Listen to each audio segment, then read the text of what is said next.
ഹരേ കൃഷ്ണ. ശ്രീ മഹാഭാഗവതത്തിൽ സൂതൻ ശൗനകാദി മഹർഷികൾക്ക് ചെയ്യുന്ന ഭാഗവത ഉപദേശമാണ് ഞാനിവിടെ പാരായണം ചെയ്തുകൊണ്ടിരിക്കുന്നത്. കഴിഞ്ഞ ഭാഗത്ത് വ്യാസോക്തമായ പുരാണങ്ങൾ പ്രധാനമായും ഏവിയിടും ഭാഗവതം ചൊല്ലിയ മുനിവരൻ ശ്രീ വേദവ്യാസൻ താനും ആവോളം തുണയ്ക്കമേ എന്നാണ് പാരായണം ചെയ്ത് നിർത്തിയത്. ബാക്കി ഭാഗമാണ് പാരായണം ചെയ്യുവാൻ പോകുന്നത്. മാമുനിവരന്മാരെ, നല്ലൊരു ചോദ്യമിതം മാലോകർക്കെല്ലാവർക്കും മംഗലമായൊന്നല്ലോ. ഭഗവത് കഥ കേൾപ്പാൻ ആഗ്രഹമുണ്ടായത് സകല ജനങ്ങൾക്കും നല്ലതായി വന്നുകൂടും. വ്യാസവിരചിതമായ പുരാണ ഗ്രന്ഥങ്ങളിൽ ഏറ്റവും ശ്രേഷ്ഠമായി കണക്കാക്കാനാവുന്ന സൃഷ്ടിയാണ് ഭാഗവതം. ആ പരിപാവന ചരിതം കേൾക്കുവാൻ നിങ്ങളിൽ ആഗ്രഹം ജനിച്ചു വന്നത് തീർത്തും മംഗളകരമായ വസ്തുതയാണ്.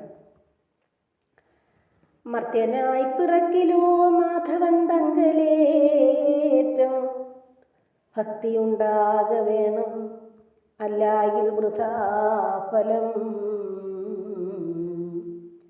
വേദോപനിഷത്തുകളും ഇതര ശാസ്ത്രഗ്രന്ഥങ്ങളും എത്ര തന്നെ ഗ്രഹിച്ചാലും ഒരുവന് കൃഷ്ണചരിതത്തിൽ താല്പര്യമില്ലെങ്കിൽ അവൻ ആർജിച്ച അറിവൊക്കെയും നിഷ്ഫലമായി മാറുന്നു.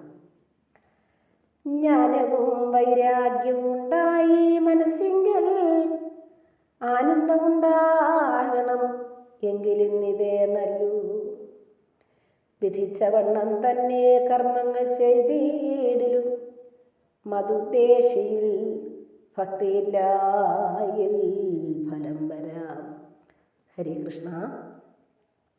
ദുർജന സമ്പർക്കം വെടിഞ്ഞ് സത്സംഗത്തിലും തീർത്ഥസ്നാനങ്ങളിലും മറ്റും വ്യാപരിക്കുന്നവർക്ക് നിശ്ചയമായും കൃഷ്ണകഥകളിൽ താല്പര്യമുണ്ടായിരിക്കും. അത്തരക്കാർക്ക് കൃഷ്ണചരിതം ശ്രവിക്കുവാനുള്ള അവസരമുണ്ടാകും. കൃഷ്ണചരിതം ശ്രവിക്കുന്ന ഒരാളുടെ മനസ്സ് നിർമ്മലമാകുകയാണ്. വേദങ്ങൾ, ഉപനിഷദ്വാക്യങ്ങൾ, ശാസ്ത്രങ്ങളും ആദിയെ പാഠം ചെയ്ത സർവജ്ഞനെന്നാകിലും മാധവൻ കഥാമൃതം തന്നിലുള്ള അഭിരുചി ചേതസി കുറഞ്ഞിടിലേതുമേ ഫലമില്ല.